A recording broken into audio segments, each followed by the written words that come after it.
get everything that we need to get on YouTube so that the full interview is seen. And of course, I know that people from time to time will go back. Uh, if they haven't taken notes, they may go back and view some of the live stream programs that we do. And on it will be no exception. Let's see here. Okay, now looks like we are there and we are ready to begin. And so I have the pleasure to introduce Mr. Willie Calhoun Jr. Good morning, Mr. Calhoun. How are you, sir? Good morning, sir. I'm great. Uh, good. Is this the first time you've run for office? This is my first time. Yes. Wow. How does it feel? Very different. I've never been a politician, never want to be a politician. I'm not a politician, and it's very different. A lot of people are targeting you for different reasons, saying just stuff they don't know is true or not, but they saying stuff. So, well, politics can be that sometimes, and in Selma politics can get really dirty sometimes. But I found that if you just stand your ground, you work. Let your work speak for you. You know what I mean? Work got done, speak for you. Yes, sir. Okay. Let me ask you a few basic questions. How old are you? In the 40s, mid 40s. Yeah. You look young. That's the deal. You obviously have taken care of yourself, and so you have been in law enforcement for how long? 21 years. 21 years. How much of that time in Dallas County? All 21 in Dallas What? County. 14 with the city of Selma, and the last 7 with the Dallas County Sheriff Department. And so, what have been the various positions you've held? Like we all start off in patrol. At the police department, I was in patrol. I was on the SWAT team. I worked some narcotics when I initially got there.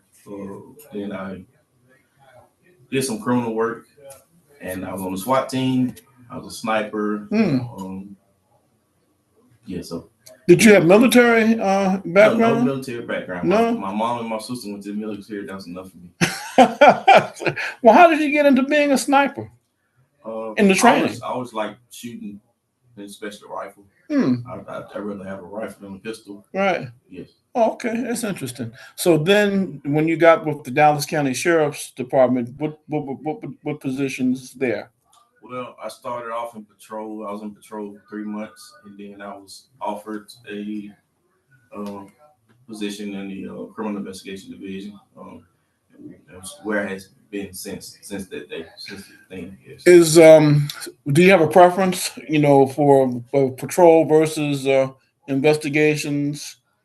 Well, my passion is narcotics. I work in narcotics because drugs affect our community every day, and it has to affect my past. I wasn't a user, but some people around me was using, and it affected my past. I had some setbacks in life because of that. Because of their drug use. I also, when I was in the leadership class, we had a couple of law enforcement presentations made, and one of the officers pointed out that sometimes, because you're local and you have relatives and friends, once you leave the regular lifestyle and you go into law enforcement, that's a game changer, huh? Yes. People kind of see you differently, and but you still have to enforce the law. Like a train, stay on the track. That's kind of hard, huh? Can it be hard personally? I mean, in terms of emotions and all that. As long as you got good integrity, it won't affect you. Right. Mm-hmm. So why are you running for sheriff? Well, I'm running for sheriff because I've worked there. I've worked there for the last 7 years under Sheriff Grantham, and I have learned a lot. And I think I have what it takes to move the department forward after he's gone. So, and Dallas County Sheriff Department operates pretty efficient for what we have, the manpower we have, and the equipment we have. I've forgotten how many hundreds of miles Dallas County is. 950 square miles. Oh my gosh. Yeah. So, Man. And we want to keep that going in a positive direction. Right. I think I have what it takes. I'm the guy that's inside. I run the criminal investigation division now, and anybody else who had to come in and try to learn the job, And I'm currently in law enforcement, actually running for this position. Oh, really? Too. So yeah, I didn't really. I haven't been focused on this political cycle, but I'm getting ready to. So you're my first candidate, actually, the first interview Yes. For this. But that's good that you have worked with Sheriff Grantham and that you're already in the sheriff's department. I understand that in criminal investigations, having a rapport with the community is important. That's correct. Because that's where you get a lot of your tips from. That's correct. And so if you have a good relationship with people in the community, if they trust you, you can kind of get to the bottom of what's going on, huh? Yeah, you definitely need that community trust. In community trust and the accountability to the community, because they're gonna want you to, they gonna hold you accountable for things that happen in the neighborhood, even though you wasn't there. They're gonna still hold you accountable for it. But that can be good and that can be bad. So it can be twofold. Right. Well, the sheriff's department has a pretty good reputation for being able to maintain law and order. And the county has not had the same, historically, has not had the same number of murders that occur in the city, Yes, last year we had two. One was justified and one wasn't. We had an arrest on both of them, but we had to release the one guy because it was justified. So. Well, that's better than 12 and 13 and 20 murders a year. You know what I mean? We had six the year before that. I think it was 5 the year before that. Right. Do you plan to continue to have like the driver checkpoints? I know Sheriff Grantham says that when he would do the roadblocks, that a lot of times that's where you catch a lot of drugs and illegal activity just to check them for a license. Checkpoints are needed. More of them are needed because people should fear to get on the roadway without having driver's license and insurance and having stuff in their car that they shouldn't have, illegal substance and illegal weapons.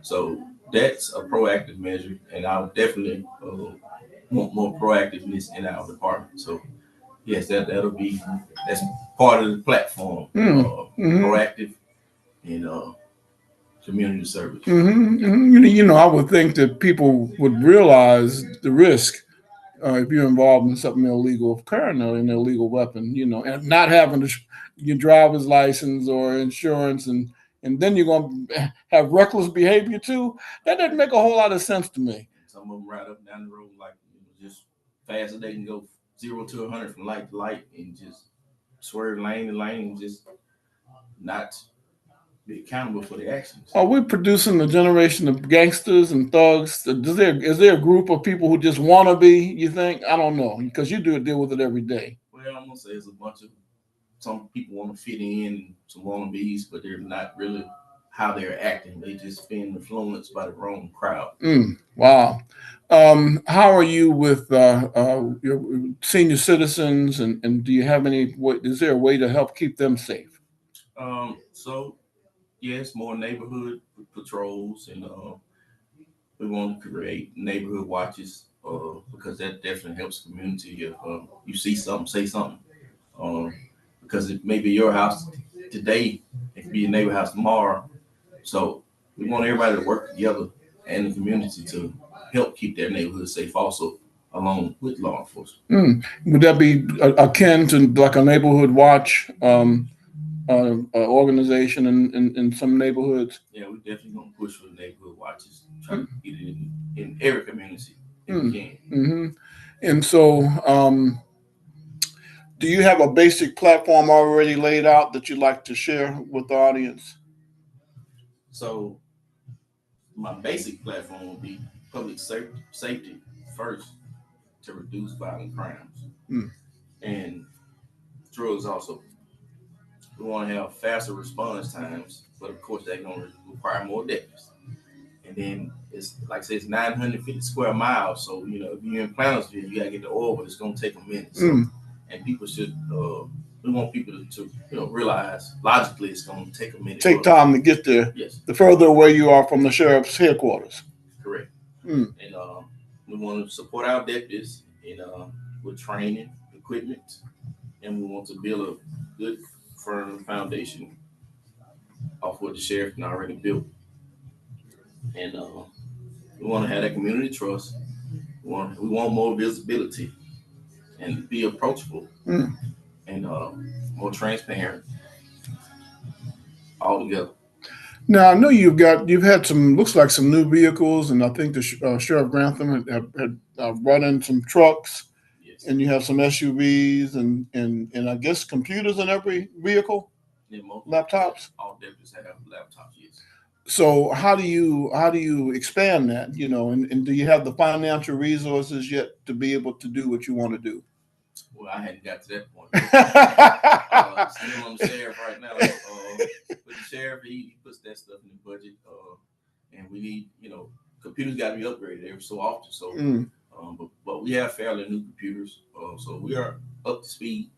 We're not, not in the Frigidaire era. Well, this is not, we're not Montgomery or Birmingham. You know what I mean? That's not Montgomery, Birmingham. And they have a lot more financial resources. Way more finances. Right. And so, how close currently is the sheriff's department to having the number of deputies you'd like to have? We're down a few, but we can always use more. You can do a lot more with more.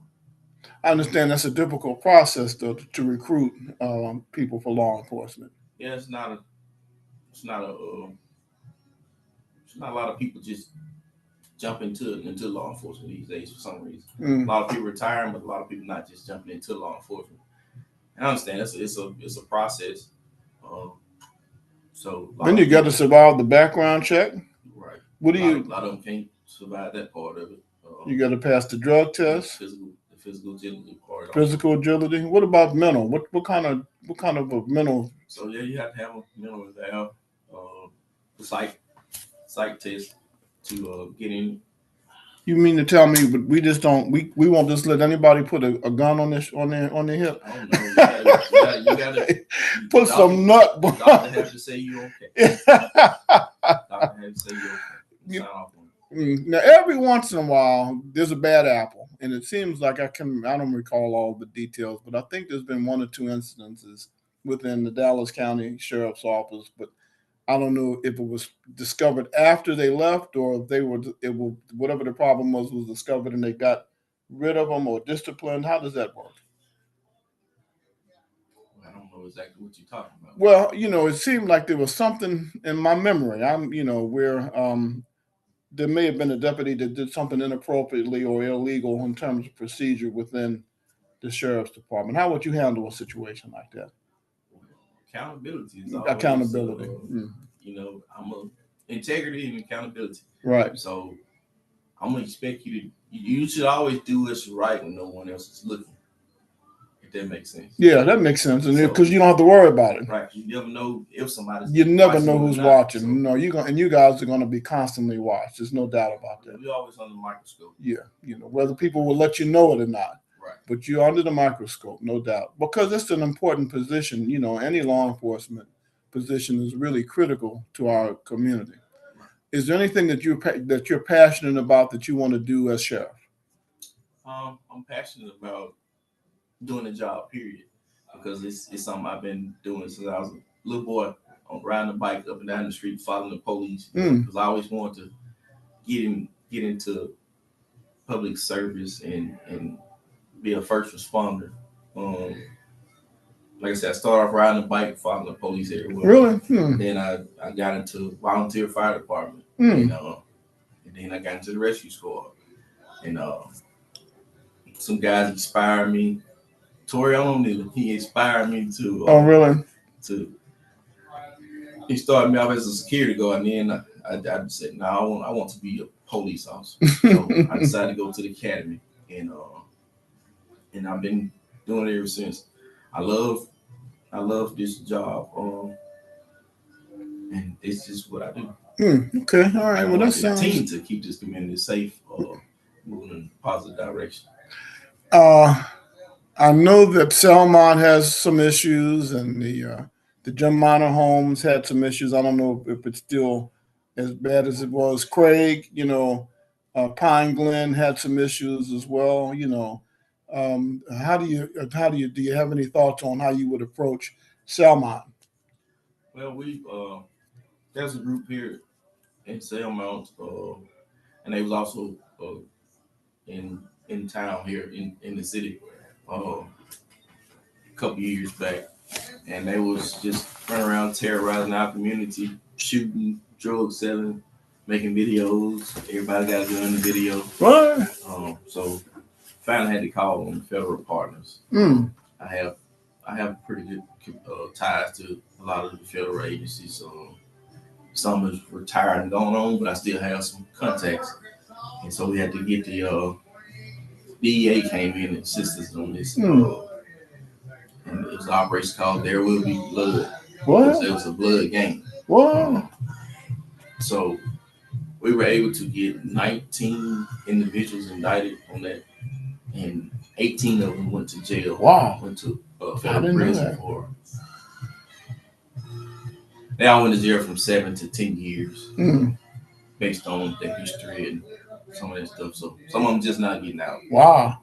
So, there's always the potential and possibility for repeat offenders.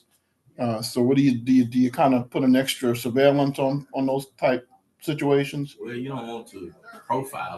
Yeah. But, if they cause a problem for the community, we have to try to rid that problem again. Right. And Hopefully, they've learned, huh? you hope so. It's supposed to be for correction when they go to if they do go to prison. It's supposed to be for correction. They're supposed to learn a trade or something to come out and do better than Right. they did when they was out. But it works sometimes, sometimes it don't. So, Yeah. Well, I'm glad to hear you say that you have your eye on law enforcement partnerships. One of the problems that used to be, I'm not sure if Grantham didn't have this problem, but for a long time, trying to get interagency relationships because people were so territorial. Everybody want to be in charge. Everybody want to run the show. Nobody, that's what was going on. But that has not been the problem here recently, and so hopefully that those partnerships. Montgomery is doing it real well. They have a lot of. I know the LEA and the FBI and the ABI and the federal marshals. I've forgotten the name of the task force that they have over there, but I understand they've been pretty effective. MAC unit. Yeah, the MAC unit. So maybe we'll at some point can have an equivalent to that, or Well, we have to have like I say, everybody got to be on the same page. right, The state has to help right, because we are in the state of Alabama. They don't like to work this area for some reason for us when we on things of that matter. So like drug task most force. of the time we stuck with the city of Selma and the Dallas County Sheriff Department and the Fourth Judicial Task Force. So, and I'm part of the state narcotics task force, but we strictly with drug enforcement, and we have I think 9 counties. So Do you find that is drugs an underlying cause of a lot of the issues that we have in terms of public safety? some of it drugs, and some of it's just these hybrid gangs, these neighborhood gangs, these hybrid gangs, and all the young folk want to carry guns for some reason. So it needs to be stiffer penalties on these young folk carrying guns because that's who's creating the problem for our community. Uh, this I'm gonna say 13 to 18, 25, 25 huh? group. Right. That's what's called community problem for our community. They shooting at each other, and if they ain't shooting at each other, they shooting at grandmama and granddad at the house, which ain't got nothing to do with the situation they had. So that's a lot of the problem. Yeah. If they can't get you, they're gonna try to get to some of your relatives. Wow. How do we begin to chip away at that culture? In terms of turning it around. Do you have any thoughts on that? Well, we gotta be stiffer penalties on them, Mm. for one, and you got to, I wish there was a way to charge them as adults earlier than 16, because that's the problem. They feel like they slap on the wrist and give them another chance, and get right back out here and do the same thing. It's interesting that you say that. I just saw a couple of YouTube reports on teenagers when they went into the courtroom. They were laughing and smiling, uh, and they were accused of killing people, murder, and they thought it was funny until they were sentenced to life in prison. But as you say, it's too late then. Oh, yeah. 16 years old, you're a hardened criminal. There's something wrong with that picture. Then the other thing I'm watching is this takeover culture. I hope it doesn't catch on here, because St. Louis, they've gone a whole year every night when the sun goes down. Teenagers that you just pointed out, 13 years old, and maybe as old as 25, take over a neighborhood and start shooting at each other. Well, it's just like over the spring break. They've been going to these different towns, taking over. They went to Houston and I think the beach, Galveston, Virginia Daytona Beach, Beach. Daytona Beach, Panama City, you know. And if you out there with a hoodie on, then 95-degree weather over your head. We know you up to no good, huh? Up, we know you up to no good. You got a backpack on, school out. What are you carrying? Wow. Wow. And a lot of the parents need to start checking this before they leave out the house. But I understand some of the parents are just too busy being their friends. Or they're afraid. But you gotta be an adult. If you're gonna live in my house, you're gonna live by my rules. Right. Yeah. My mom always told me, coming up in the world, she said, I brought you in this world and I take you out. And I decided not to try her. Yeah. It's funny again that you say that, because that's what the sheriff in Daytona in Panama City, he said, no, he says the parents need to be held accountable in raising their children, so that, because the police really don't need to be raising their children, but we've gone a long way. We have a call or two coming in. They may have some questions for you. Let's see what, I don't know who this is. Let's see what the cat drags in. Viewpoint, you're on the air. Hold on, let me get this volume right. What was that? Are you still there, caller? I can hear you now. Go ahead and ask your question.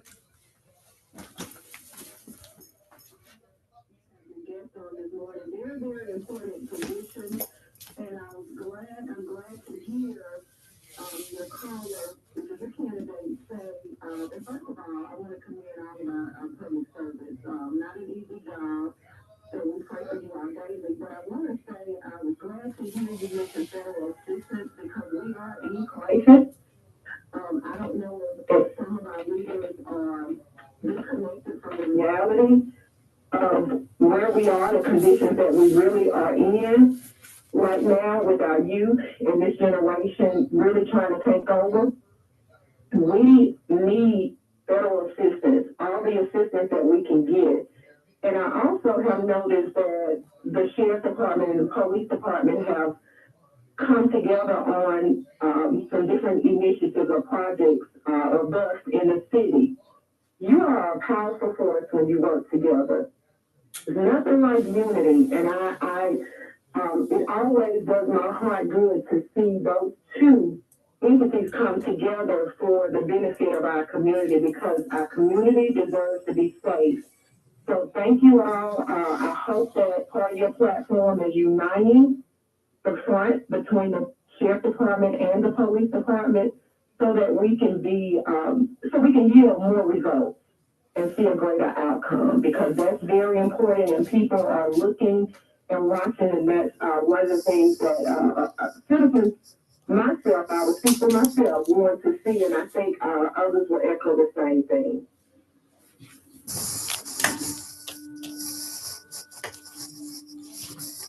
Okay, thank you for calling. Did you have any comments behind what she had to say? Yes, that's a good call.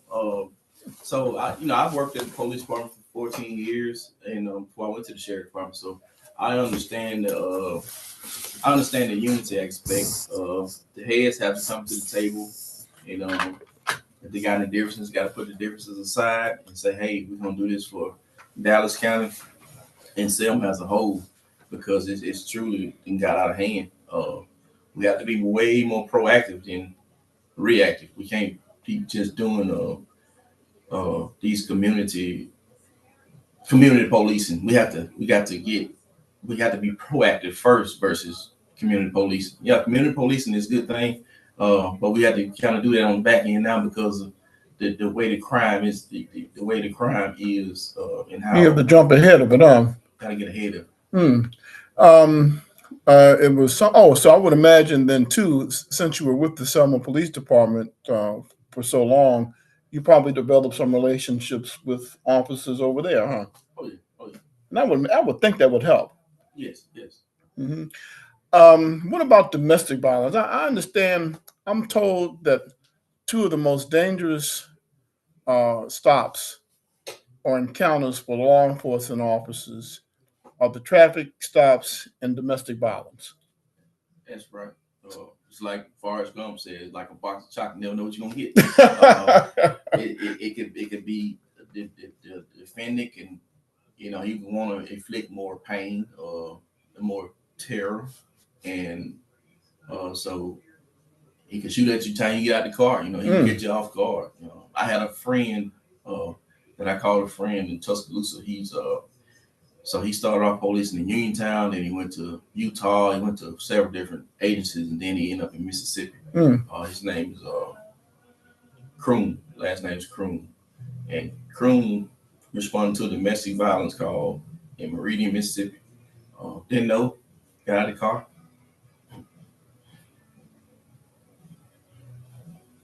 And somebody just started shooting. He got shot in the head. Cute. Wow. So that's what I mean. It's a dangerous job. And how important is training?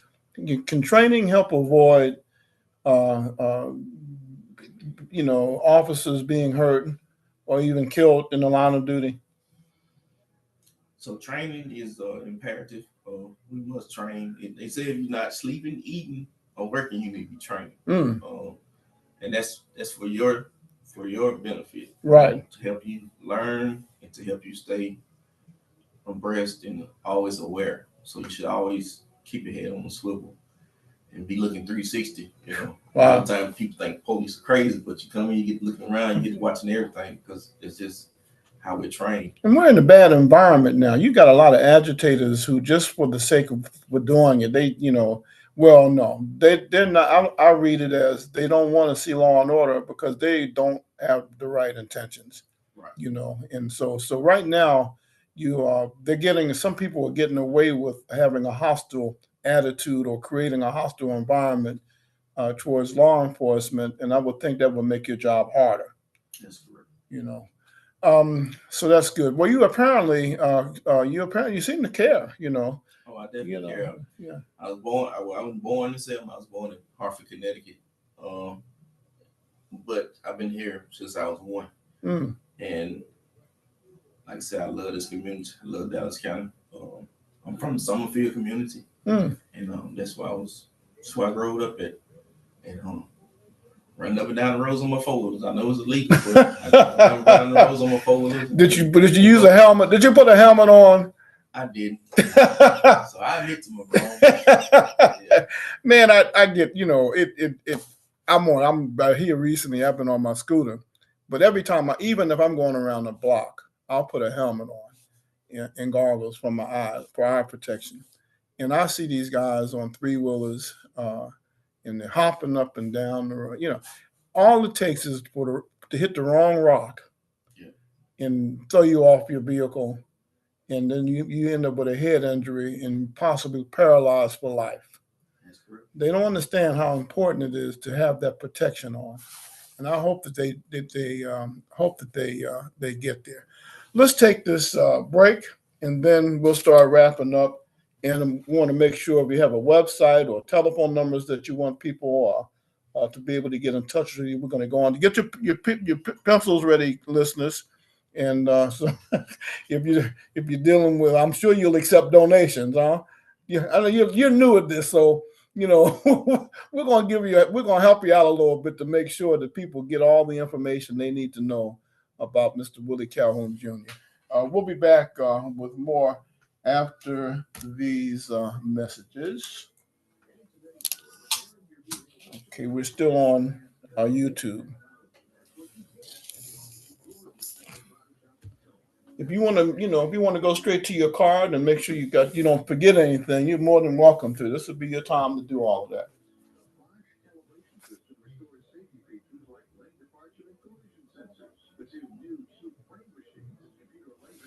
Something you need to put out there. Something we need to put out there about the voting. A lot of people think because it's a county position that the city can't vote. Can't vote. Okay. All right. Yeah. Right. Uh-huh.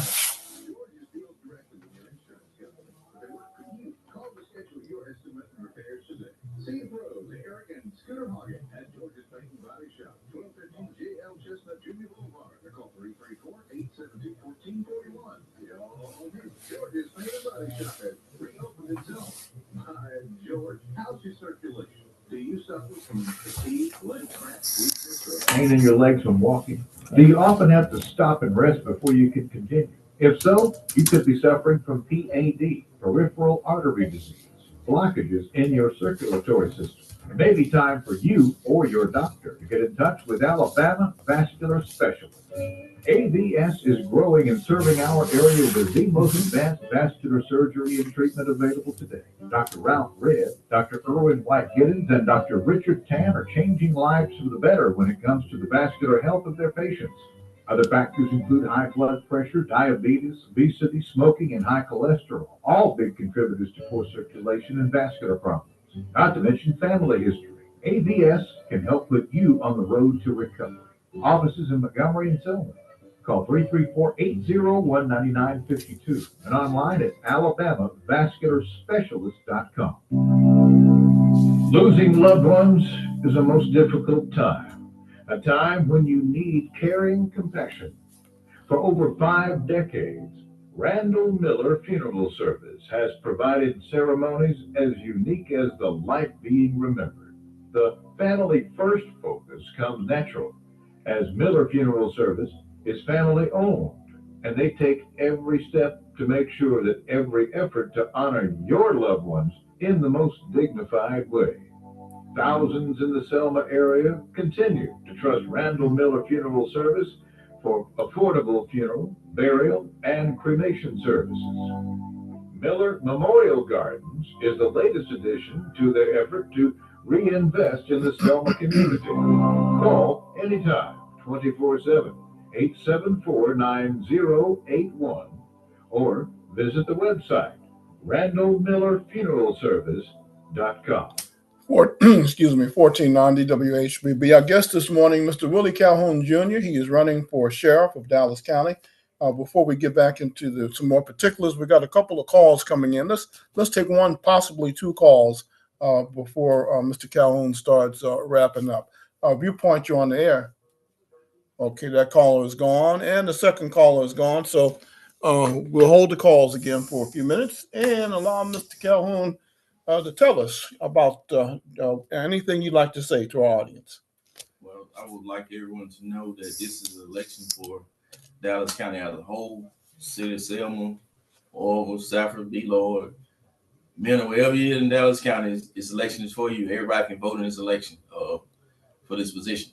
So please do your homework and go out and vote on May 19th. Do you have what's on your card? Do you have some bullet points on your promotional material? Just a little bit about myself. That's all. Well, tell us. Just give us take advantage of this free advertising. Go ahead and give us your bullet points. I just believe in working, leading from the front and working aside the deputies, and building a strong partnership to keep Dallas County safe.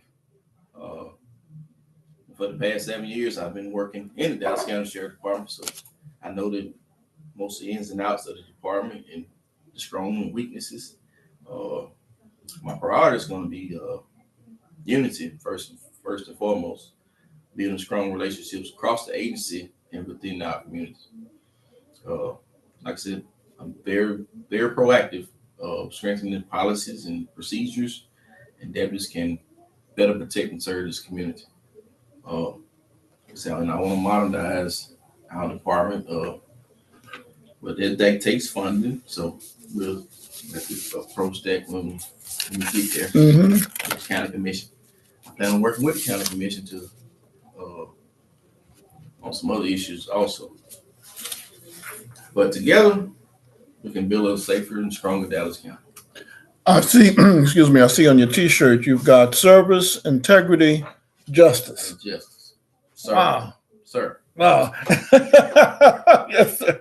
Well, that's pretty good. That's all right. You know, you said you were born in Connecticut? Yes, Connecticut. It's interesting. I met the first black police officer that was from Hartford. And he said, I met him when that was in 2015. He was retired, but he came to the 2015 commemoration of Bloody Sunday. And he said he had watched law enforcement change. He said, because this guy was huge. He was like 6'3" or 4", and he was still a big guy, you know. And he said when he first became a police officer, they were the kind of they used intimidation. You know, the physical. They wanted people that could be physically intimidating because it was a deterrent for crime. You know, but then he watched it go from that approach to community policing.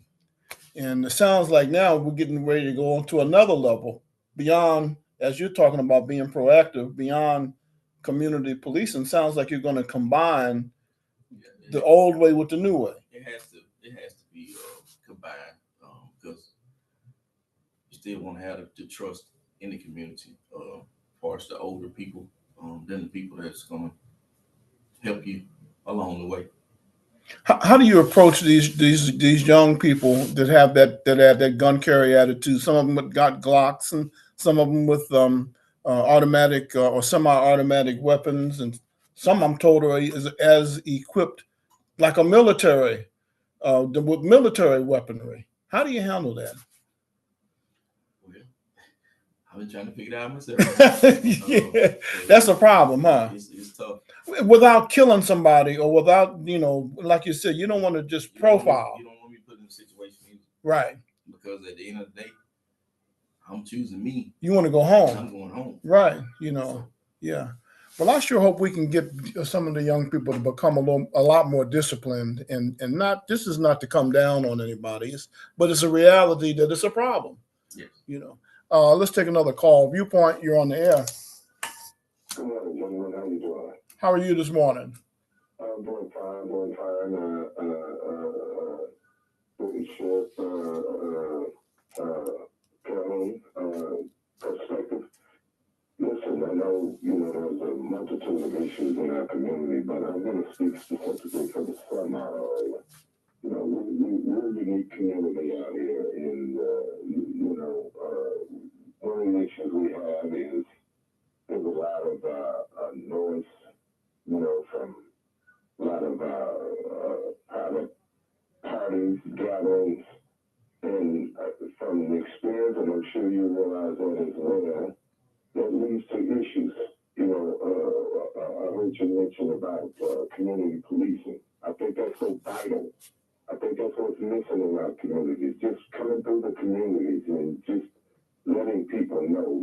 Can we rely on that to continue to even enhance?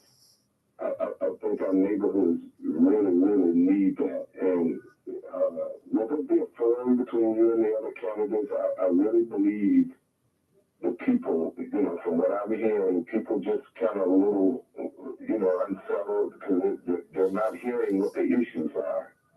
Is there a forum scheduled with you and the other candidates that we hear? I would love to have one set up for the Sunmount area, if we can. As I say, a multitude of issues that we need to see addressed in our community areas. Okay, and to that question, Selmount is in the police jurisdiction, so the police responds out there most of the time. But if you want to have a forum, also invite the chief of police also. So some of those questions could be answered also. Dallas County Sheriff Department will respond if we get a call out there to Selmount, and if some of our deputies will patrol out there without getting a call out there also. So I think the alliance is so important. It's funny you say that, because I think sometimes the people are a little confused as, okay, should I call the sheriff? Should I call the police? And that's why I think it's so important that the citizens understand who they need to contact. And the alliance is so important, because, last week or recently, and I didn't even realize it, we had a domestic incident happen right here in the neighborhood. I wasn't even aware of it. And it resulted, from my understanding, of a big gathering.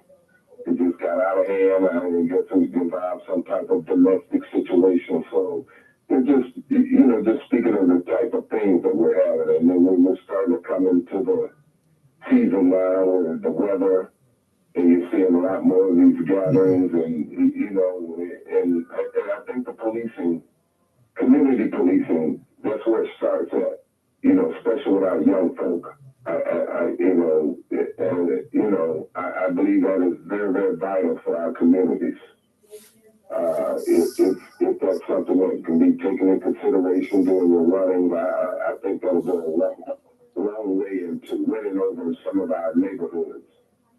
All right, I appreciate your time, and if you can keep that in mind, please. Thank you. Excuse me. Thank you for calling Viewpoint. You're on the air. Turn your radio down a little bit, please. I was wondering, can we get the guns out of the 13 and 14, 15 hands? Any way to stop that? Why do we need a gun? Okay. Well, ma'am, I think the biggest part of them, a lot of them ain't but 115 to 120 pounds, and they can't fight like back in the days. So I think that's why they choose to go to a gun first.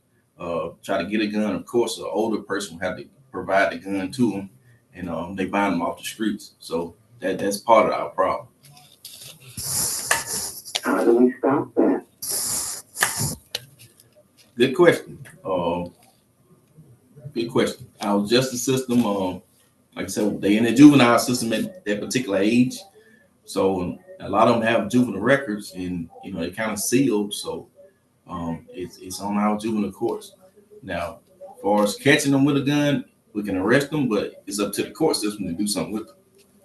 So we need to ask the court system to take care of that issue. More stiffer penalties, yes. Okay, well, thank you. Thank you, caller. Thank you for calling, and thank you for the questions. But she hits on something, and both of you guys just hit on something really important that I've been watching for a while too, and that is you got to get everybody in the room together. The judges, the prosecutors, the DAs, and the police, the sheriffs and the deputies, and the police officers on the street to come up with a strategy to be able to impact that, because you're alive. Not only is the community at risk, but the officers are too, and so common sense, like you say, if if you have a juvenile that has a violent record, that's something I have a problem. I have a problem with not addressing these, catching it. An ounce of prevention is worth a pound of cure. Being proactive, like you're talking about. And they're juveniles, so they don't look at it as, they want to help them more than penalize them. So they want to give them another chance. I understand. I believe in giving people chances. A second chance, huh? But I don't believe in the third and fourth and fifth chance. I don't believe in that. Yeah, it's got to stop at some point, huh? We can do chance one and chance two and get it right, and see if we moving in a positive direction. I agree, but the third, fourth, fifth, and sixth That's chance. too much, huh? That's what's hurting our community. Another issue that I hear from time to time, people have said to me confidentially that they're concerned about is that when they call dispatch, when they dial 911, if they're reporting say, well, loud music or a party or some other or drugs or whatever, that the dispatch people are sending their officers to the home of the person that made the call that's making the complaint, and it makes them a target. You know, they feel like people will want to retaliate if they see the police going to a particular home and they say, "Oh, there's the snitch," and that's why a lot of people won't volunteer information. What are your thoughts on that? Well, I understand that aspect because people really, if I call on you, I don't want you to come to my house saying, "Hey, they called on you. We want you to turn your music down." So I understand that they're afraid of retaliation, but that's kind of hard to control, huh? Yeah, because dispatch is in control of that, huh? Because I mean, if you hear it, you can do something about it, or you go and tell them turn it down. But when you leave, they probably turn it back up. But the city has a loud music ordinance, so they can enforce that. They can't really enforce it outside the city limits, but they can enforce it in the city limits. I didn't know that. I used to enforce it a lot. You know, I got a lot of people that didn't like it, but I used to write them up for loud music because, you know, if people call and complain about it, you know, it's a problem about it. Right. And it's a so the county don't have a loud music ordinance or noise ordinance. So and that's something that we probably looked at too. Put a point in there. I've got to let our next guest in real quick, and I'll be right back. We'll be right back after these messages. Our guest this morning, Mr. Willie Calhoun Jr. Let me let them in. Hello. Which door are you at? Oh, hold on.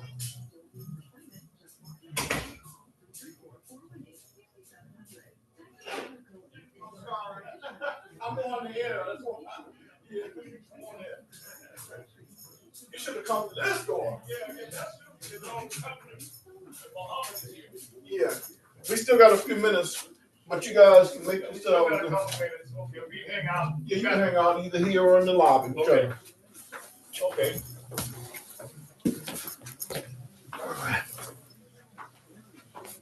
Okay.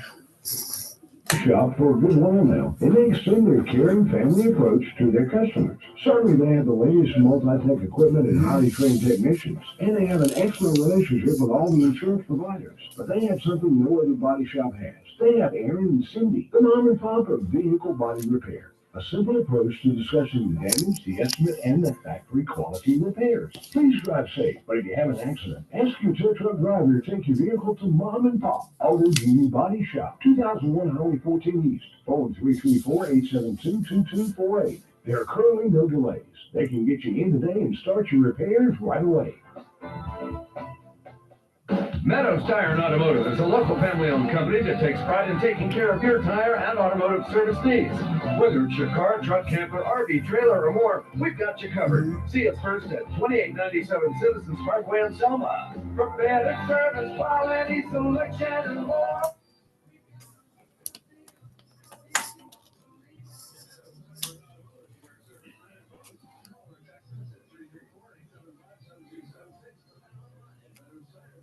$14.90 WHBB. Our guest this morning is Mr. Willie Calhoun Jr.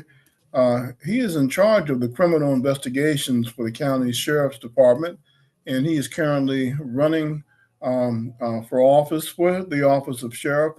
He's not a career politician, y'all.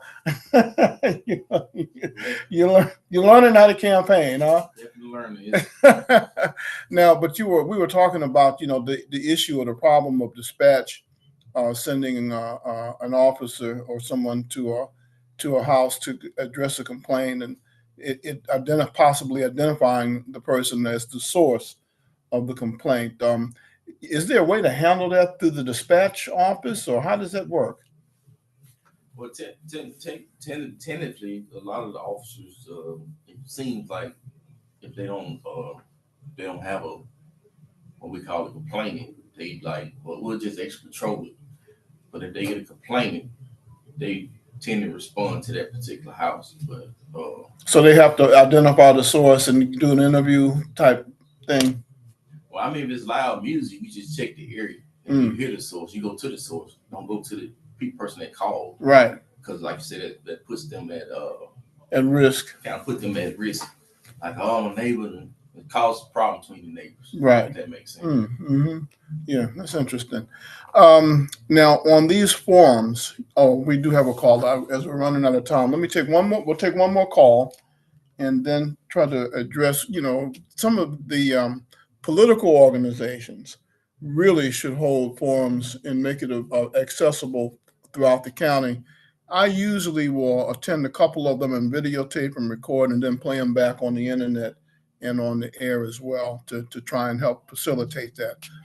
Viewpoint, you're on the air. Randy, congratulations to Willie Calhoun Sr. Son.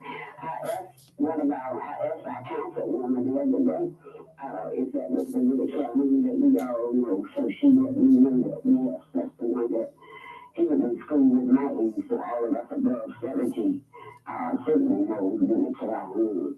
But the lawnmower man, she was telling me that's the same one, sir. Yes, my dad. Yes, that's my dad. Okay, just congratulations. This is your first time out. What's your age, darling? I would say I'm in the mid. I don't like telling my age. I say I'm in the 40 to mid 40s. Okay. I'm just glad that people are coming back and making a contribution to the community. Thank you so much. Yes, ma'am. Thank you. All right, thank you. Thank you for calling. That's going to do it for our calls. And again, ADC, New South, the Alabama Democratic Party, and the Republican Party, as far as that's concerned, for this county as well. They are the organizations, with the exception of one or two community groups, that will hold these forums. But this is a countywide office. Is there anything you'd like to say to our listeners in closing? I want to re-emphasize on the domestic violence part. Domestic violence is real, and I don't know why we overlook it so much these days, as it being a very small crime. But domestic violence is very serious. Domestic violence can keep you from carrying a firearm, or being around a firearm, period. And a lot of people are affected by domestic violence. A lot of people don't report it, but a lot of people do report it. And it should be more stiffer penalties for domestic violence, in my opinion. That's the same thing with the youth, huh? And those are the two areas that we're getting all the uncontrollable. Right. It affects homes also, because they watch their mom and dad going through this domestic on a daily basis, sometimes weekly basis, and it affects them coming up. It put anger in a lot of our youth by watching that. It traumatizes them. So that's why they're angry so much. I hadn't thought about it like that. Because I often say, so why is everybody so angry? I see a lot of anger. When they get hot, everybody. Oh goodness! Oh my goodness! Yeah, and it's getting ready to get hot. Yes. Oh my God! All we can do is watch and pray, huh? Amen. Well, Mr. Calhoun, thank you so much for coming in and sharing your thoughts with us and your candidacy. And we certainly we want to get the best candidate. You'll have some big shoes to fill if you're elected, coming behind Sheriff Grantham, huh? Oh yeah, he's the man. Yeah, everybody loves Mr. Mike. Yeah, no doubt about it. Well, thank you so much. Anything else you'd like to? Oh, telephone number or website? Do you have a website? Well, I got an email address. So if you want to reach out to me, email me at teamcalhoun2026@yahoo.com, and I'll respond to you.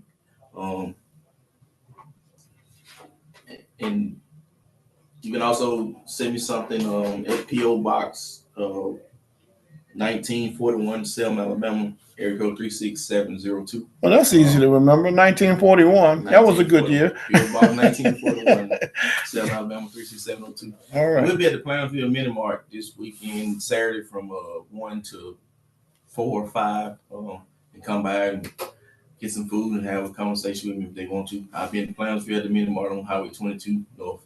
Oh, okay. All right. Well, thank you so much, and we may have you come. I'm sure I'll see you again, and you may end up coming back again as we get closer to the election. We're going to take this break and get ready to make a transition into for our next guest right after this. All right, that wasn't too bad, was it? No, You did a good job. You did excellent. I'm not gonna say they get easier as the more you do it, the better you get. But you did fine. Yeah, I tried. Gave it a shot. Yeah.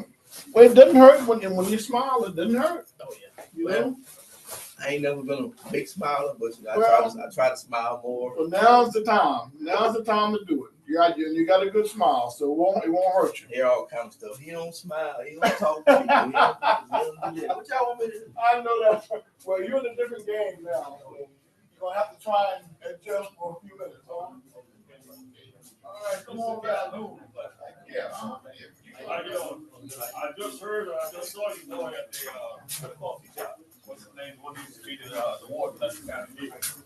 I give him a paper, but I'm having like a legacy Dr. King on April 6th. 2026 Chevrolet Track. Now, let's get on up to the SUVs. Got to be that Chevy Tahoe, one of the most popular SUVs on the road. Chevy Tahoe or GMC Yukon, whichever one you're looking for, we can get you fixed up and get you riding today. And I tell you what, if you hadn't driven one, you need to come take a test drive. Just see how nice the Tahoes and Yukons are. And if you want the pickup truck, the Silverado. Okay, Mr. Randy Williams. Yes, sir. You met this young lady before. I don't know. It's been a minute. It's been a while. I think we Yeah. have before. We Though. did. Were you doing something with the governor's office for some photography at some point? Reliable, I met a young lady located right in here the downtown legislature 14 Orange Street. who was also a photographer, but she was also on the radio. Okay. And you kind of remind me of Check her. us out on the website. Anyway, you guys have a seat. I just heard from Freedom Baby. You know, it's in the makers right now. She's in Miami. And they're doing a lot of legwork. Well, they still- Here now operating at You tell Freedom Baby, I'm still looking to hear from them. But they're still moving forward with their, Oh, you recording? yes, ma'am. Oh, you gonna send that to me? It's gonna be online, and I can send it to you too. Alabama vascular specialist will enable Dr. Red, Dr. White. So, you know, this young lady got sons and daughters, 23 girls. I'm so proud of you. And West Alabama. Oh, you a queen, girl. 21 and 23. I got a black woman, too. I was gonna teach. She got what's somebody 21 and 21 and 22. 22, 21 and 23. 1 and 3. No You don't look like you're required. I'm almost 40. Oh, man. Yeah, that's what I'm saying. Well, that's pretty good. Did you meet this guy celebrating Black History Month, this attorney? The vascular treatment and surgery. What's your turn? Alabama vascular specialist. This guy, That's the one, yeah. Hold on. John Stamps. Here we go. Yeah. You want to move over, Brother Bowen? 1490 WHBB Selma. We're getting ready to go into our next segment, and I'm going to let Reverend Bowen do the introductions.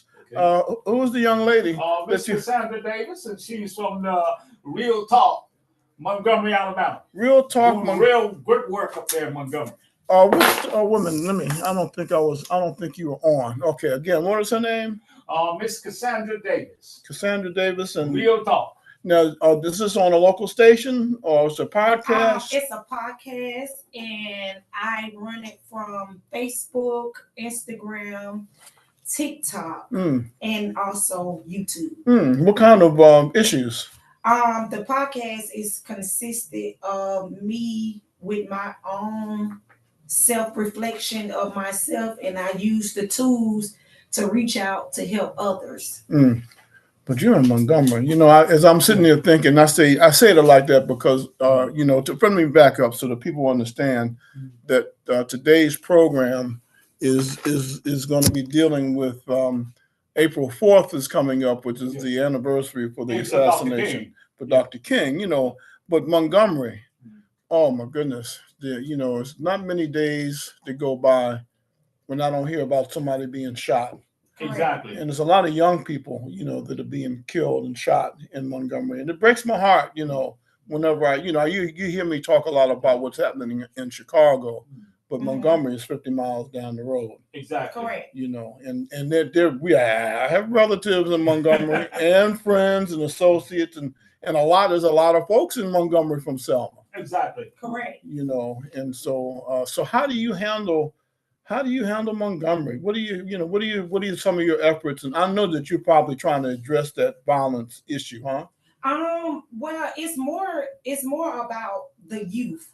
They got this thing now that they call them the young people YNs or whatever for some reason. Is the takeovers the equivalent to takeovers? Correct. It's more of you can talk to your youth, but if they don't have no guidance and structure, some of us, how can I put this? You know how you've been raised a certain type So it starts at home, is what it you're starts saying. at home. Yeah. And then sometimes even if you at home, your kids can get taught the right way and use the right tools. It just when you step off that porch. Exactly. That's the question. Like your mother and your father can do everything that they possibly can to allow your kids to be raised a certain type of way, giving them guidance, giving them structure. You can tell them the do's and the don'ts. But when they go out your house, that's when you lose control. That's when you lose control. That's why I tell people all the time, certain people, I can't say all, you can't never say what your kids will or will not do when they ain't in your presence. Right.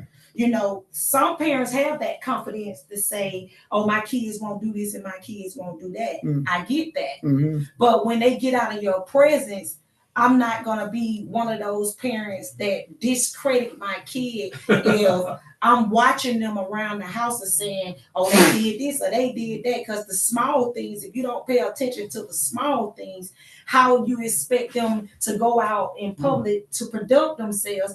Okay, I'm going to use this as an example. If I got a charger, right? Right.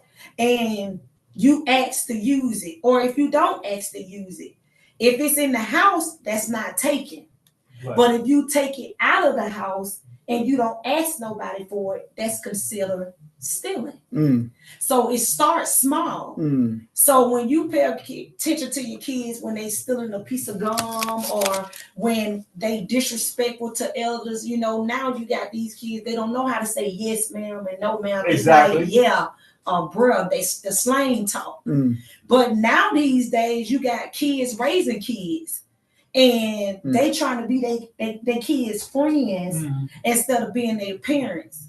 Because you can create a seed, but that don't mean you qualify for the position. Right. I was listening to some of the comments that Jesse Jackson made in the 1988 Democratic National Convention speech. And he talked about, that he was the child of a teenager. Right. And that she was the child of a teenager. Yeah. So it just becomes cyclical, and so where it doesn't end. Yeah. And I know their grandmothers in their 30s now. Yeah. What in the world? How in the world do you become a grandmother at 30, right? Right. And so, but that's what we're dealing with. And that's what we're dealing with. Even with me, I became a grandma in my 30s. I have a 2-year-old grandbaby. Wow. But before I even got that 2-year-old grandbaby, I also sat and had a conversation with my child and saying, hey, don't go out here and get no baby at no early age because it's not easy to what you think. It's not about you no more. Right. A lot of people be like, I can still live my life and have kids. You can, but sometimes it's harder. It's harder because the thing somebody's got to watch the kids. Who watch the kids? Well, because you got kids raising kids now. And you got some of them that are leaving with a friend or leaving with the kids, and then they get molested and wonder why. Well, Randy, I just came back from a federal prison where I met the grandfather, the son, and the grandson. Goodness gracious me. And they were all three of them in prison. All three in the same prison. Wow. I thought that would be bring the microphone around. Conflict of interest for the, the prison itself, Wow. And I thought about that all on the way home. I said, how do he speak to his grandson? I mean, What kind of an example? Exactly. And will his grandson hear him? Yeah. How do you actually break the ice? Wow. Of his grandfather? Wow. Speak unto his grandson. This thing is serious, brother. Yeah, and I hate to say it, it's really too far gone. Yeah, it's gone. It's dead. We're there now, And we've had people, activists, and people who work in the community who've been trying to warn us for decades, and the people won't listen. Right. And I'm not going to point the finger and blame anybody, but I'm just saying it is what it is. Yes, we is. Because a lot of people don't want to take accountability. That's the word. Right. There you go. We don't want to be right. We don't want to be held accountable and be responsible. That's right. What we go wrong at is we sweep things under the rug. That's the old saying. We sweep things under the rug. Right. Are not holding people accountable. Well, I hear now it's President Trump's fault. No. He's the reason why the teenagers are shooting each other in the streets. It's all Trump's fault. That was happening before Trump, but then it's more now. Okay, if you know a person to do something, right? Stop making excuses for them. Right. Hold them accountable. That's what I'm talking about. I can't tell you, oh, you ain't slapped that person or you ain't spit on that person when I watch you do it. Right. I can't sit here and say, oh, you didn't do the crime when your face is the one that they saying that did the crime. So I think now this generation, when they do the crime, they don't want to do the time. Right. You want to do the crime, but you don't want to do the time. It's always disrespecting mom, or disrespecting dad, or disrespecting the people that's trying to help you. They give the people more credit, the ones that already been behind them prison walls. What about the ones that stayed out of it? Right. What about the ones that came out of it and still made a difference? They didn't get away. You hear these kids now, they got away with it. How did they get away with it if they did 10 to 20 years? That's not getting away with it. Who wanna sell number? Yeah, but they're making that this where see that's being sold. That thing, that way of life is being sold to our youth, and we need to identify who's doing the selling, because they are benefiting from it in some way, and a lot of it I think is deeply embedded in the criminal justice system. And what happens every now and then, like I'm in Walmart, and I ran into a young man in Walmart that I had in boot camp 20-something years ago. And he's with his wife. And he introduces me to his wife. Wow. And he's saying, this is Mr. Moore, he's so-and-so, he's in boot camp. He's telling his wife his story. And I asked him what he's doing. He says he's got his own business, this, that. He's doing a lot of great things. He's got a whole family with him. Right. The following week, I'm in a federal prison. And I met a young man who was at the same time in boot camp with this young man. Wow. And he's doing a 20-year stretch. So, you see, well, what was the difference, you think? What made the difference in with the two of them? To me, if it's one word, it's attitude. One word. He had a total different demeanor, different attitude. How to get mine. The one that ended up with his own business.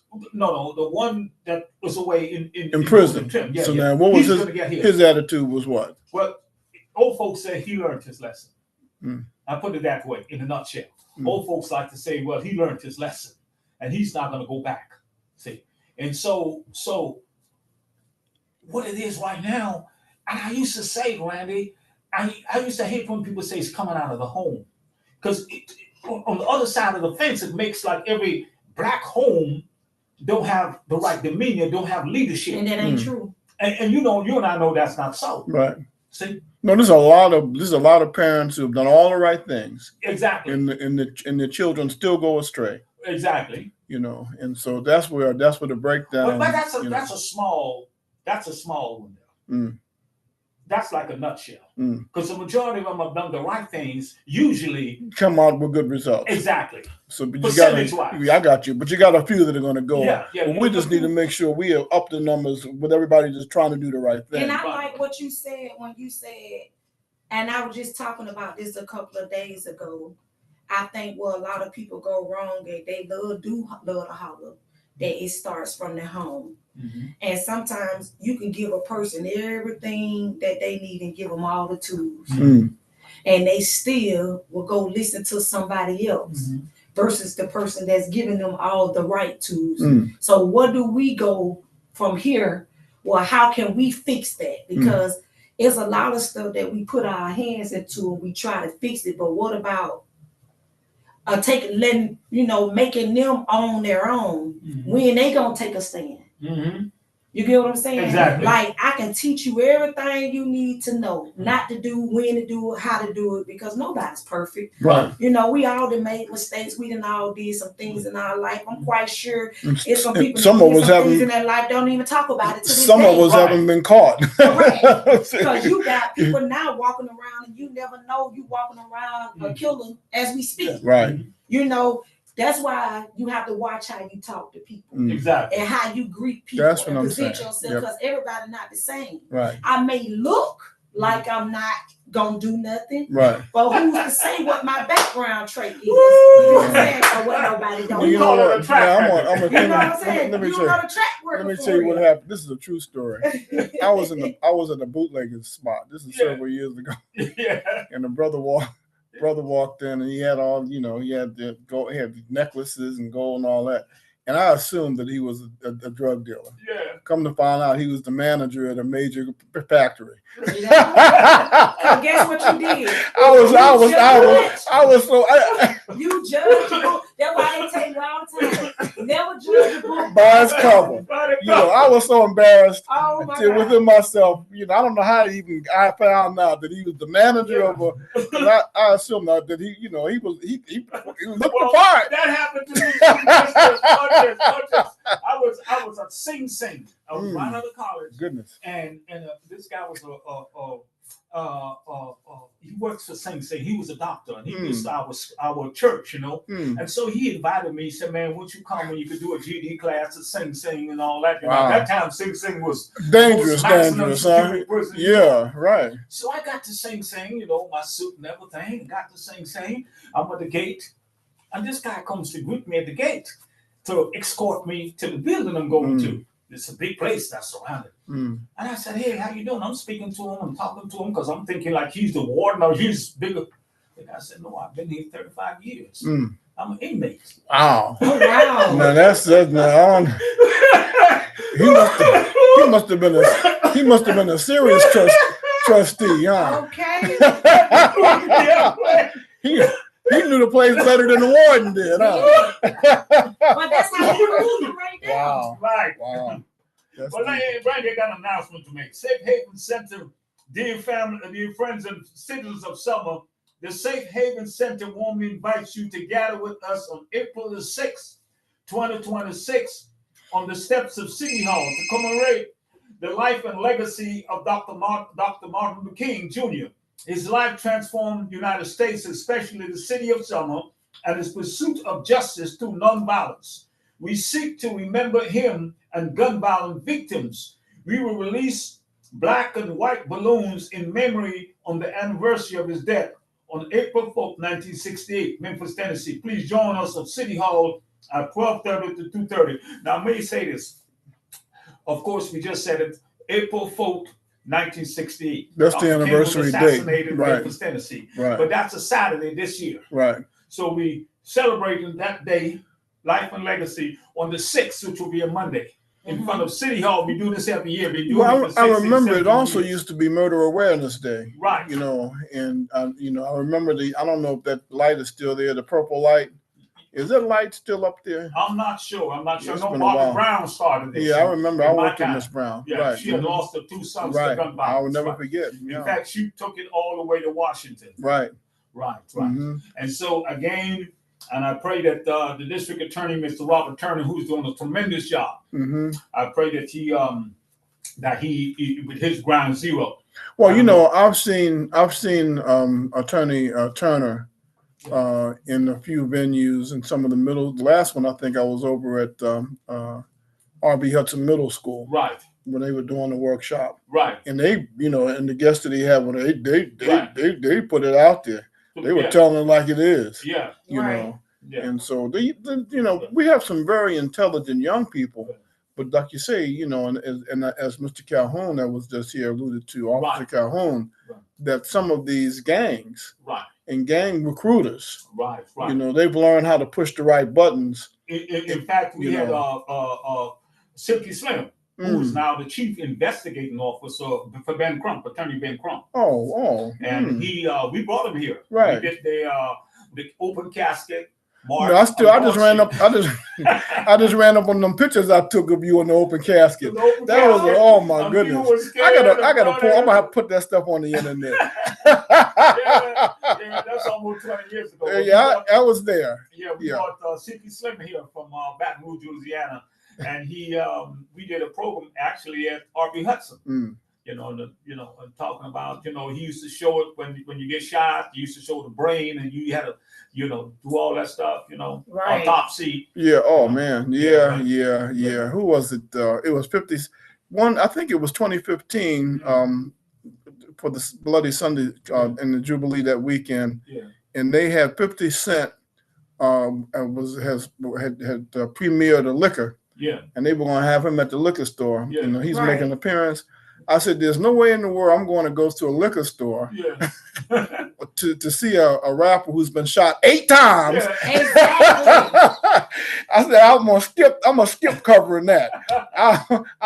I'll let somebody else handle that because the culture is violent, you know." Yeah. And so, but no, you're not just commemorating the assassination of Dr. King, but you're also asking victims of gun violence.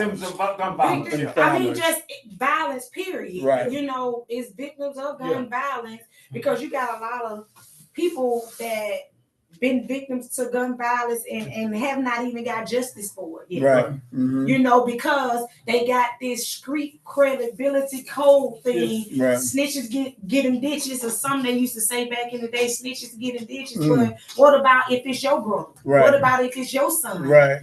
You don't want nobody to tell you what's going on with yours? Right. So, but now all of a sudden that the tables turn, now everybody want answers. Yeah. But what about the young man that just got unalive running down the street just because he out here doing a good deed and just get unalive for no reason? What about people that just sit in their homes and they did nothing because people want to be out at 2 or 3 o'clock in the morning putting up Padron bottles and don't know how to act. Or shooting up into your house and hitting a little baby. And hitting a baby, a 13-year-old child that's laying in the bed at 2 o'clock in the morning. Minding their own business. Minding their business, don't have the least idea. Right. What about the ones that don't even know nothing about no pew and get unalive? What about them? Who gonna speak for them? Right. Right. So that's why I tell each other, you know, I think it's more of we got too many voices, but not enough action. You know, talking is cheap. I hear it every day. People talk. You know, some of these folks talk all this jive and so-called activists, and now I'm a former activist. I have marched in the streets. Yeah. I've got my badges on. I've earned my generalship. Exactly. I can talk trash, but I hear people talk trash that have never done anything in the community, and then we wonder why things are basically don't come out of their homes. Well, they will sit in their homes and call this radio station. Or while we was on the 105.3, called the radio station. Who had caller ID, by the way. Exactly. I'm glad I don't have caller ID. Right. Anyway. And they will call the station and say what? Yeah. Well, you know, Reverend Bowen, they do a lot of talking. They don't be out nowhere. They just do a lot of talking, you know. Just like to talk. Just to say something. Well, you know, in Selma, and I'm sure this is the case in many places, the community has been traumatized. And I've told this story before. I was asked to speak over. I spoke over at one of the summer camps for Gospel Tabernacle Church a couple of years ago, and it was basically preteens. There may have been 1 or 2 that was 13 or 14. Yeah. Everybody else was under age of 13. Right. And I don't know how we got into it, but I asked the question. So I said, "Well, how many of you guys have experienced someone close to you, a relative who's been shot or killed?" 95% of them raised their hands. Correct. But the only good news was I noticed that in all of those children, that they still had a spark of hope in their eyes. They still had hope. but they have been traumatized. Yeah. Correct. Their grandmother or grandfather or their uncle or their brother or their sister or their cousin have been shot and died. That's got to be traumatizing for a child. It is. You know, and it's got to create some sort of an emotional need, Yeah. you know, to be addressed. Traumatizing for a grown person, because I remember the time when myself and he was the mayor then, and of course the late George Evans, when we Mayor Evans, he got the call. I just so happened to be at City Hall, and he said, "Why don't you ride with me?"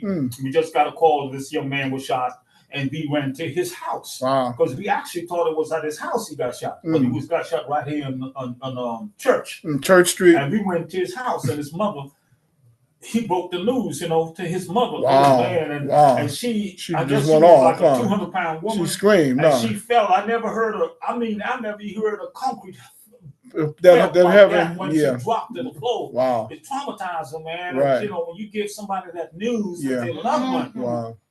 their loved one is being taken away from them. Yeah. Yeah. So the question is, even with the loved ones being taken from or whatever, so what a lot of people want to know is, what can we do about it? How can we prevent it from happening? Right. Like, who do we need to go to when things, because some people are scared. Right. Because, you know, I understand that they saying we got the law and stuff like that. Don't get me wrong. But it's more like, I can go press charges on you and do all the and use all the proper tools. And you still may not get convicted. And you still may not get convicted. Or what's even worse, may not even make it to the conviction. Or what was even worse is they let them loose again. They let them loose. Put them right after they know who's filed the complaint. What can we do about that? What kind of laws that we can prevent the same type of criminals from doing the same thing and people I've had a few people get mad with me because I'm hard on black elected officials and Democrats who are practicing the kind of policies. You cannot tell me any kind of a way that, like in New York and in Chicago and a few other places, some of these guys that have done the black guys that have done the mass shootings have been convicted of violent crimes multiple times and released back out on the street. Right. Why would you they say that the two reasons why a judge doesn't grant, that he can legally not grant bail for a person is if they present a threat to the community or they're a flight risk. Right. Now, you know, a man that's been arrested for violence 5 and 6 times, he's got to present a threat to the community. Now, they're calling the wrong people racist. Right. Correct. The racists are the ones in these positions who are letting these violent people right back and they're terrorizing the community. Those are the racists. I call them out. See, I'm not playing that narrative that they want us to regurgitate, because the ones that get us to regurgitate it are the real racists. Right. You know, and they're right in front of our face. In fact, I just saw that on YouTube. This gentleman was a mastermind, and they created so many, did all this stuff. And the judge told them the last time he was in the courtroom, this man should never be released to the streets again. It was mastermind with so many murders and whatever. Wow. And to release him, watch this. He did the same thing again. Well, correct. Well, he's going to do it, and some of them are black racists that are letting these guys back out.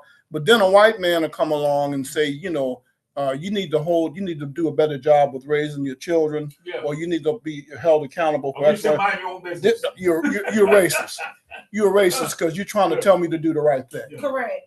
And then another thing about that situation is, I just feel like, a lot of people like, why everybody always using the scripture? Why God always got to be involved? And it's like, a lot of people don't know who God is. That's a problem. And what they fail to realize is when violence come around, those are spirits. Yeah. Well, let me give you some numbers, Randy, because I've been doing this for 30-something years. Okay, 30-something years I've been working with this penal system. Okay. Okay. In Alabama, we represent what?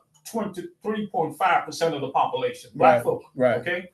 The white people are 70 plus the population. Right. Okay.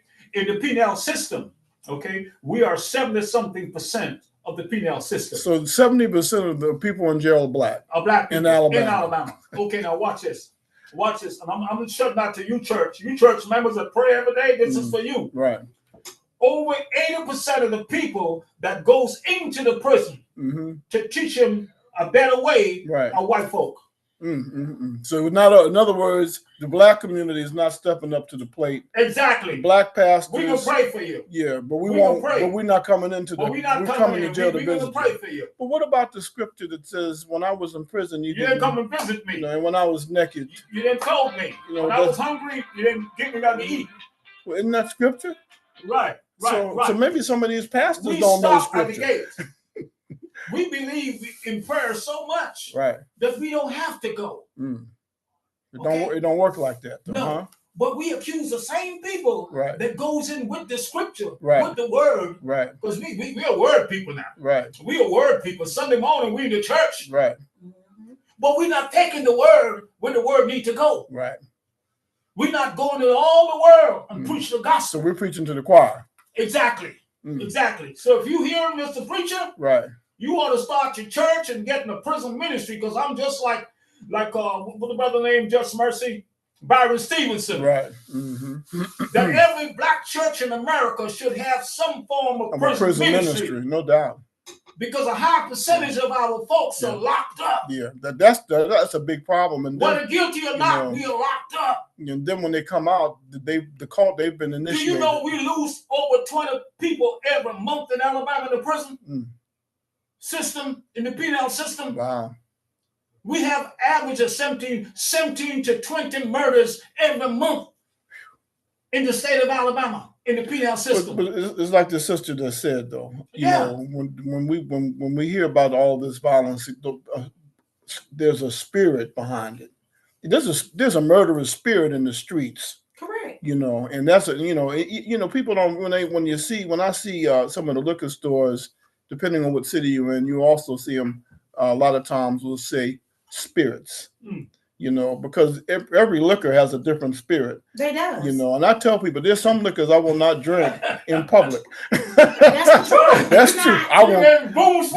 There's some things. Boone's Farm even got a spirit. Some stuff you can't do in public. There's some things you better. I don't do in public. It's not that you're hiding.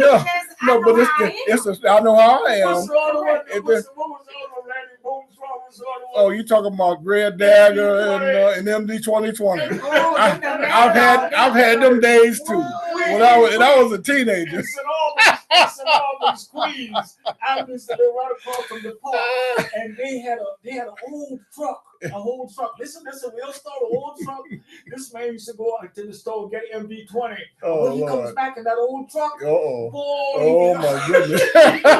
He got his courage, he wakes up the whole neighborhood. Yeah, he got his courage. He wakes up the whole neighborhood. So, the question is, even though we bring a lot of stuff to light, as us as a whole, as us as a community, how can we get together with the youth with making difference? Because now these days, it seems like that's all they doing is building prisons and parks. They ain't really got them nothing for to do. Right. You know, what about getting some facilities that we can recognize the youth? You know, like a non-profit organization. We're gonna have to get creative. Being creative. The Boys and Girls Club, I think, that's not enough. You don't think that's enough? Huh? Because now the Boys and Girls Club getting expensive because everybody want to add a fee. But the problem is with our community, as the black community, we don't want to pay for nothing. We always want everything. Well, look here, we don't even have a Boys and Girls Club in the city of Selma. And why not? We tried, I was a part of an effort that attempted to, we came close, but again, somebody dropped the ball. They don't get focused on, or don't stay focused and don't understand the needs for being able to have satellite organizations in these communities because they don't have transportation. Correct. The Y is trying, and then we got the Fathers of St. Edmunds and the Ebonites and the Bullock Center, but well, you know how much I appreciate the Ebonites. I appreciate them. I'm in love with the Ebonites. Right. Because it's the only place in the city of Selma a homeless man could go get a meal. They're doing what black churches should be doing. But at the same time, although Gospel Tabernacle, I'm not going to point out. At the same time, I still would appreciate the Brown Y. Because at the Brown Y, our young girls learn how to be out of young the ladies, girls. right? They got the GED, they got all those credentials, all those things at Right. a Brown Y. Right. That's And it where was it was located in the in neighborhood. See, right in the the neighborhood. same thing when the Selma Youth Development Center was Exactly. open. It was in the neighborhood. Right in the You hood. know. Okay, so the question is, all right, once they present all this stuff for them to have, they can't force them to do it either. No, that's right. No. See, I can't want more than what you want for yourself. Well, that's the thing, and that's where I'm coming from, and people will call that conservative, because I'm saying get off your butt and do something, Right. and stop depending on other people. Do what you can do for yourself. This generation, they just want you to give it to them. They don't want to do the work. That's no good. You got to pay. I had to pay my dues. You got to pay your dues. I've been working since I was 12 years old. Correct. Right. But the thing of it is, let me tell you what these new generations say now. I ain't asked to be here. You had me. I didn't ask to be here either. I ain't asked to be here either, but I had to go work hard for what it is that I want. Yeah. I know not to go put my hand on nobody's stuff, knowing that it don't belong to me. That's what I'm talking about. I was in a position I could do that, Randy. In Harlem, you could. Yeah, I've been through Harlem. I lived in Harlem for a while. Man. I ain't nowhere in the world I could go put my hands on people's stuff. That's a no-no. As a whole, as us being here, what can we do to bring awareness to the community and get people on one accord? Because a lot of people don't got guidance and structure. Because we blame a lot of people, but we got to understand some people ain't been taught the right. But that's where the problem comes in, and that's where the cultural breakdown. Right. Because there was a time in the community when people cared about each other. Yeah, people don't care. And we would look out for each other. Right. And if I saw what you didn't have and I was able to help, the I would neighbors help. used to help you. Yeah, right. Exactly. But now sometimes you can't, because some of these, sometimes you befriend, and you try and help a person and they disrespect you. That's true. You know what I mean? And But then you got another problem. What I noticed though, Randy, in the last several years, I'll say maybe 3-4 years, or maybe even 5, in the city of Selma, since we speak of the city of Selma, right? I noticed around election time, we gather together. We have these little talks, these little meetings that's coming together. We see more people that we have not coming seen up to an election in a good while. Yeah. And we have conversations with our next door neighbors. We come together. Who you voting for? This, that, and a lot of time it's being fueled by somebody that has money. Just creating the conversation. But the thing of it is, now ain't no offense to y'all. I know y'all older than no. Y'all OGs. No. Speak your mind. But I'm being down there and transparent, right? Please. It's just the fact that sometimes the older people can be stuck in their ways too, because they was taught a certain type of way and they think that same format is working now, and it don't work like that. That's right. We're not built on the same system. They saying the same thing they said 50 years ago. Correct. How you gonna do that? You stuck in the 50s and 60s. What? The people that y'all they get offended. Right. That's what I'm talking about. You don't know nothing. Because they can't handle the truth. That's why. Yeah, they're offended. They're offended by the truth. So why not let some of these young people step in and be some type of advocate? Because you know why? They walk these streets. I'm holding on to my power. I'm holding on to my position. I'm not going to groom some young person to come in and take my position. You ain't gonna always be here. You get what I'm saying? Because what some of us fail to realize, we all gotta leave here. Oh, we're all leaving. We just want to leave here the right way. That's what I'm talking about. And be raptured. I ain't trying to. My favorite quote from Dr. King: "The arc of the moral universe is long, but it bends towards justice. Correct. And truth crushed to earth will rise again." We've got to be more responsible. And people talk a lot of trash about President Trump, but you got to give him credit. I give him credit for one thing, and that is that he's looking out for his future generations. Yeah, that's right. He's looking out for. What are we looking out now, for? who are we looking out for? When we gonna take back our position? That's what I want to know. When we gonna get our land back? That's what I want to know. When we gonna build for our youth, they gonna be the necessities. We can talk all day. When we gonna rebuild our Brown Y? Yes, when are we gonna rebuild our Brown Y? Well, now I have to, when NACA came in to revitalize, and they've done a wonderful job revitalizing Washington Street around the Brown Y. And Bruce, he said that they were one of the projects that they said they were going to adopt was to build the Brown YMCA. Okay. You know, with monies coming through from that redevelopment. When is that going to happen? I don't know. That's a good question. Okay. But at least they expressed that they At would least try they to do mentioned it. it, yeah. At least they mentioned it. You know what I mean?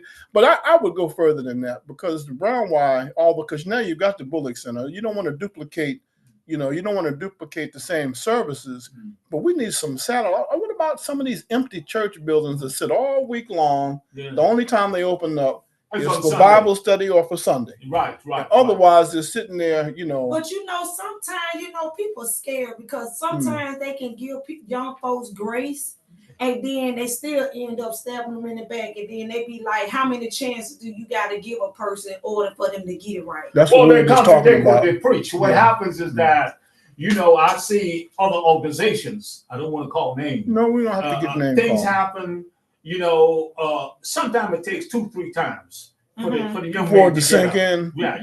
And so he made a mistake. He made a second mistake, and this happened, And so the church said, hey, all he is, he's a drug dealer. But has that person gotten the right kind of counseling? Have they been given the right tools? Right. To get back up on their feet. This though. Now, what if you got people that did get the right tools and got everything that they needed? Because I learned the system to a certain extent because I had to experience it. Right. So once I experienced it with my own child and knowing what's what, I can't judge the next man or the next woman. Well, the reality is there are segments of the system that the more intelligent you are, the more aggressive you are, the more you're viewed as a threat and something to get rid of. Right. And there's a lot of that going on too. We got to be able to assess and recognize when those situations exist. Well, the bottom line too, Randy, we got to be forgiving people. We that's the always bottom say to line, ourselves, true. We in church, we've been in church, the church is our home, this happened. And we know what happened, what transpired during COVID. A lot of people stopped going to church. A lot of people's online church. A lot of people, whatever way you want to deal with it. Right. The problem is that the church is supposed to reunite people, bring people together. Right. You know what I'm saying? Right. And make sacrifices. Right. And most of our churches not making those sacrifices. I just mentioned that the number of people that's incarcerated and the number of our people that visited those people's incarcerated. It's lopsided. Exactly. So you're basically saying they need to go out and do the footwork. Yes, exactly. Outreach. Yeah. Exactly. Right. Exactly. There's a no, but I gotta stay. I'm in my Mercedes or my Cadillac or whatever luxury vehicle, and I've got my jewelry on, a ring on every finger. I'm not gonna pick them up for church. And I would never put them in my church, in my car. My insurance won't allow that. That's the first. That's the first excuse. That's what they say about. That's why they don't transport the kids to the Y or to some other place, because the insurance company won't let us use the van. So open the doors of your church then. The church though, but don't we need to stop blaming the church too though? Well, we can be kind of. You're right. Well, sometimes I can be. I'm a little hard on them, and y'all more harder on the church folks than you is the street folks. And black elected officials. I'm hard on the church folks because the church folks. I ain't trying to step on y'all toes. I know I'm the youngster here, but y'all harder than the church. But what about the people that's accountable that you can give them church but now, and that's the trick. That's the hard part. It's hard to get into being able. Well, no, I think my best example is on the campus of Tuskegee University, right, with Booker T. Washington, with the man kneeling next to him, right, and he's pulling the veil of ignorance, right. And so how do you get into the community to the point of where we take the veil of ignorance and it's accepted? Right. A lot of people won't accept being told the truth, correct? And a lot of people don't want to know. They don't want to do the right thing. That's hard. It's kind of hard to turn a person around like that. Yeah. Well, over the years, me as being my big age, I ain't that old. Well, you certainly don't look like it. That's for sure. So I have learned, me personally, I learned how to forgive me. First, you gotta forgive yourself. That's true. A lot of stuff that's going on with people because they keep on allowing it. You know, when people fool me once, fool me twice, who fault that is?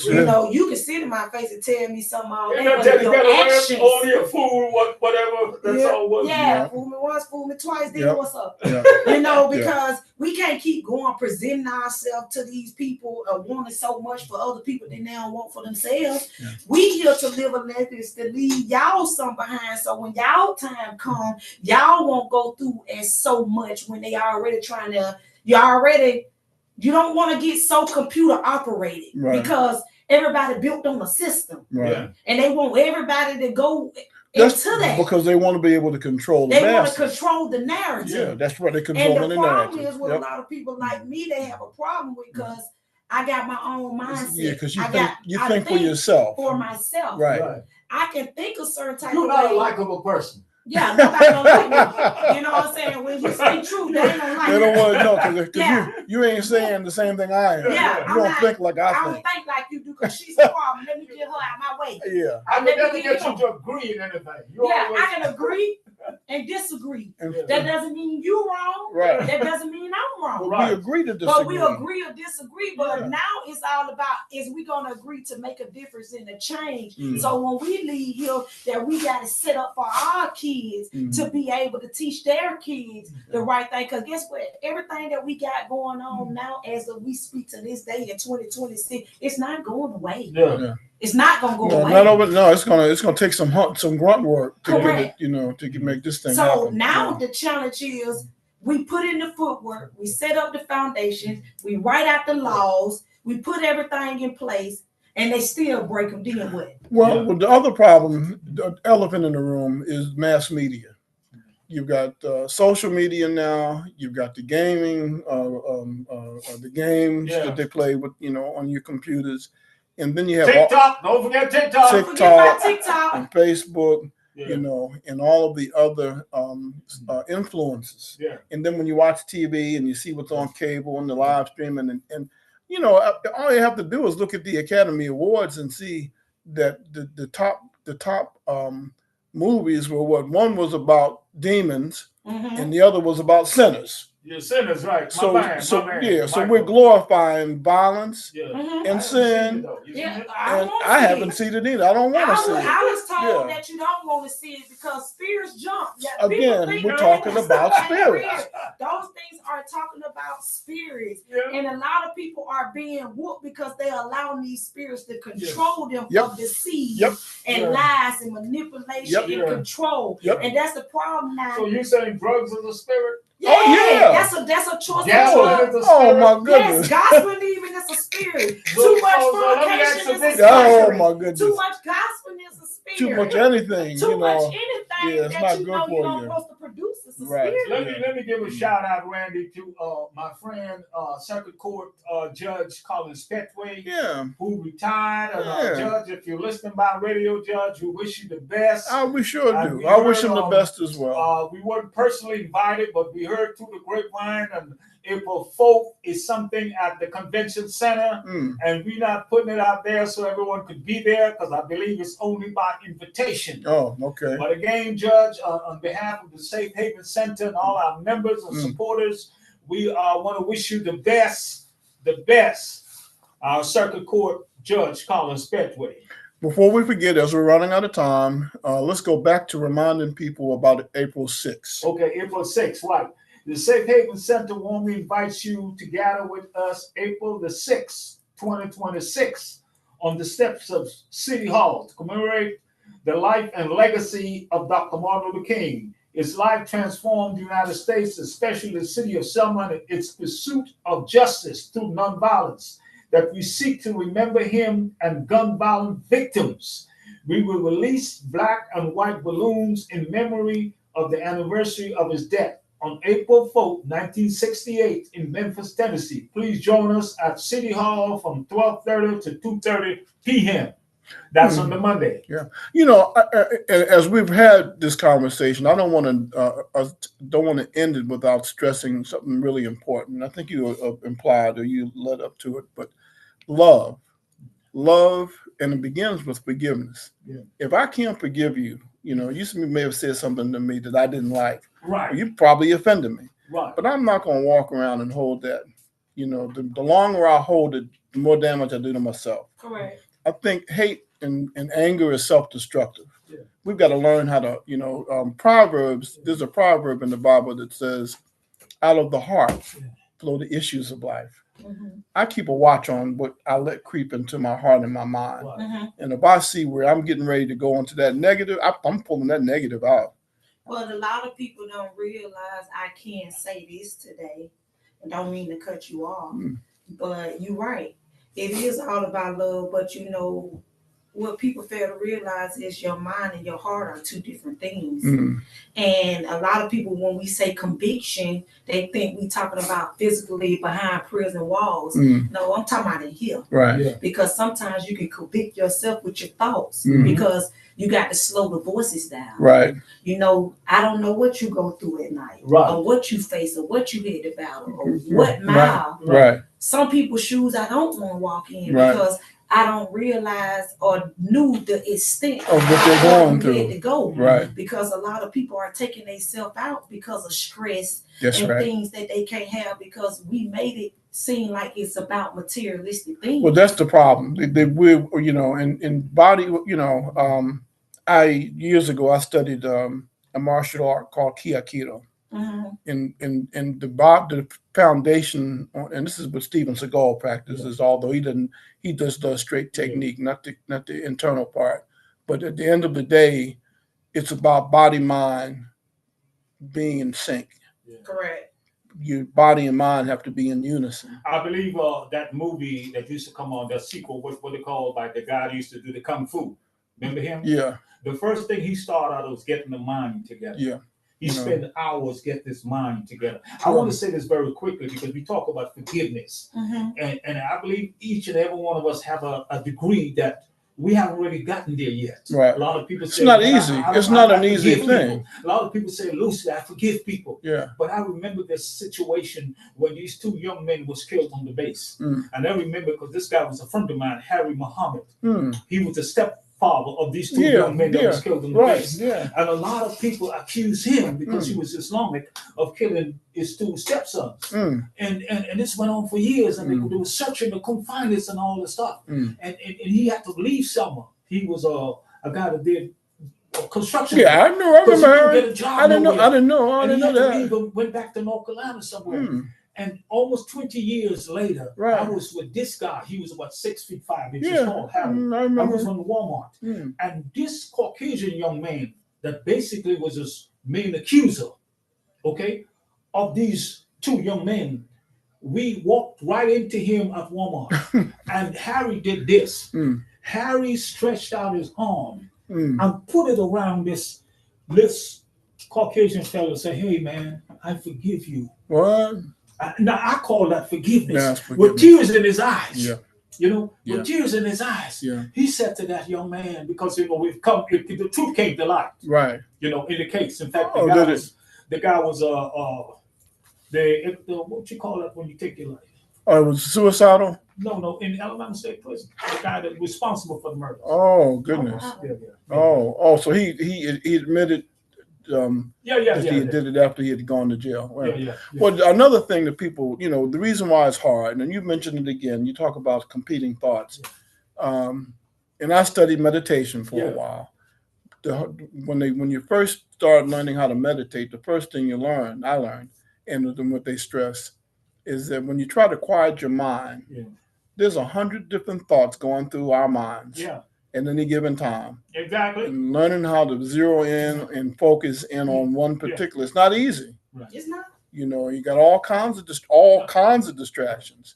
In In the fact, real, there's a scripture that said, "Let this mind be in us, which is also in Christ Jesus," because we know he had a mind of, So in the real world, when you start talking about sex and pleasure, whether it be food or alcohol or drugs or all these other distractions, we have to learn how to recognize the spirits that the sister was talking about. Oh, exactly.